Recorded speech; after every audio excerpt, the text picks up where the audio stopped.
आखिर क्यों गंगा नदी में स्नान करने से मनुष्य के सारे पाप धुल जाते हैं? क्या हर रोज गंगा जल पीने से कैंसर जैसी बीमारी भी ठीक हो सकती है? और क्या सच में सबके पाप धोते धोते गंगा नदी एक दिन सूख जाएगी? चलिए जानते हैं इस वीडियो में कि गंगा नदी को इतना पवित्र क्यों माना जाता है। कहा जाता है कि गंगा स्नान करने से मनुष्य के सारे पाप धुल जाते हैं। इसके पीछे एक पौराणिक कथा है जिसके बारे में बताया जाता है कि एक बार माता पार्वती और भगवान शिव घूमते हुए गंगा के तट पर पहुंचे, जहां माता पार्वती ने देखा कि हजारों लोग गंगा स्नान कर रहे हैं, लेकिन स्नान करने के बाद जब वापस आ रहे हैं तब उनमें से किसी के भी चेहरे पर खुशी नहीं होती।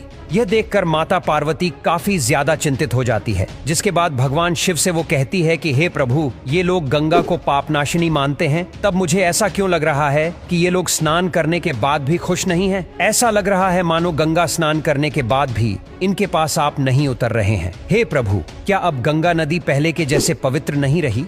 भगवान शिव माता पार्वती की बात सुनकर कहते हैं कि हे पार्वती, गंगा नदी पहले के जैसे ही पवित्र है, लेकिन जो लोग इसमें डुबकी लगा रहे हैं वो वास्तव में गंगा स्नान कर ही नहीं रहे हैं। तभी माता पार्वती उनकी बात सुनकर काफी ज्यादा आश्चर्यचकित होती हैं और कहती है कि हे महादेव, आपको दिख नहीं रहा है कि सभी लोग नहा धोकर कपड़े भी बदल चुके हैं और उनका बदन अभी तक गीला है। तभी भगवान शिव कहते हैं कि इन्होंने सिर्फ अपने शरीर को पानी से धोया है, न कि गंगा स्नान किया है। तभी माता पार्वती कहती हैं कि हे प्रभु, मुझे आपकी बात बिल्कुल भी समझ नहीं आ रही है। तो भगवान शिव कहते हैं कि आप परेशान मत हो, मैं आपको कल अच्छे से समझाऊंगा। तभी माता पार्वती और भगवान शिव वहां से चले जाते हैं। अगले दिन भारी बारिश की वजह से गंगा तट पर काफी ज्यादा कीचड़ हो जाता है। तभी भगवान शिव एक बूढ़े और लाचार व्यक्ति का रूप धारण करके उस कीचड़ में जा गिरते हैं और माता पार्वती से कहते हैं कि तुम एक सुंदर युवती का रूप धारण करके आसपास के लोगों से मुझे उठाने के लिए मदद मांगना और कहना, असहाय पति कीचड़ में गिर गए हैं, उन्हें उठाने की कोशिश करो।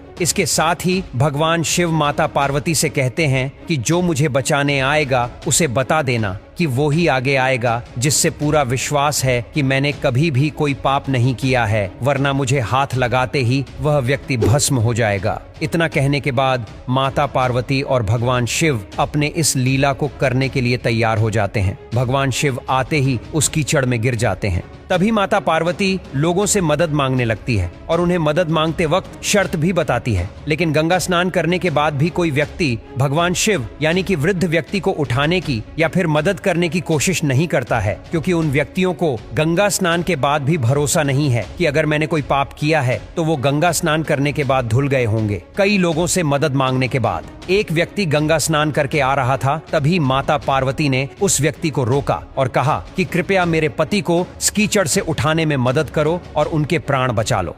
इतना कहने के बाद माता पार्वती ने उसे सारी बात बताई और कहा कि अगर तुमने कोई पाप नहीं किया है तभी तुम मेरी मदद करना, वरना तुम इन्हें छूते ही भस्म हो जाओगे। इतना सुनने के बाद व्यक्ति ने माता पार्वती से कहा कि माता, तुम्हें संदेह क्यों हो रहा है? मैं अभी अभी गंगा स्नान करके आया हूँ, अगर मैंने कोई पाप किया भी होगा तो वो गंगा में धुल गया होगा। इतना कहते ही भगवान शिव और माता पार्वती अपने असली रूप में आकर उसे दर्शन और आशीर्वाद देकर वहां से गायब हो जाते हैं। तभी रास्ते में भगवान शिव माता पार्वती से कहते हैं कि देखा, इतने लोगों में से सिर्फ एक ही व्यक्ति ने हमारी मदद करी, यही वो व्यक्ति है जिसने असली पवित्र गंगा स्नान करी। वैसे तो लोग सिर्फ गंगा में जाकर अपने शरीर को धुलते हैं, न कि अपने सर पर चढ़े हुए पापों को धुलते हैं। अगर कोई व्यक्ति विश्वास के साथ गंगा स्नान करता है तो उसके पूरे के पूरे पाप धुल जाते हैं और इसी वजह से इस गंगा नदी को मोक्षदायिनी के रूप में भी जाना जाता है।